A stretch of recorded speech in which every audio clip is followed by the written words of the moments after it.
do the Beatitudes take us? If we follow this path, where do the Beatitudes take us? Yeah. One of my premises is that Jesus had an accurate understanding of reality.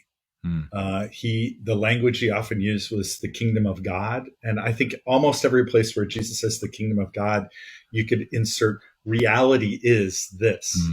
Yeah. So if we could see the world as Jesus did, who God is, who we are, and how life works, we would naturally be able to, I think, live in the authority and the power and the presence that he had.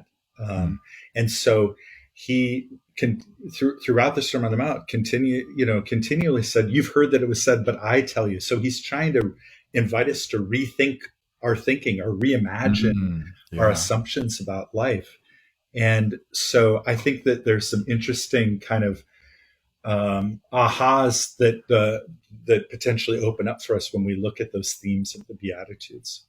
And what would some of those ahas be? Yeah, well, one of them would be, I think that possibly the Beatitudes name some of our first instincts that take us away from God's reality and presence, and then invite us to re-engage with or affirm those realities on a deeper level. Here's an example.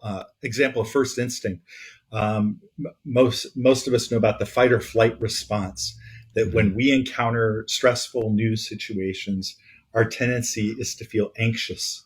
Yeah. And this happened ever since we came out of our mother's bodies. There was this, I've got to survive instinct.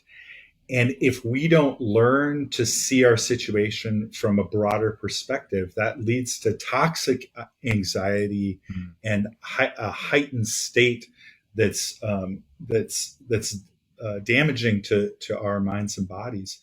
And so I think the Beatitudes mention 9 different instincts like that, and a way of seeing our situation from a larger perspective, from God's reality perspective.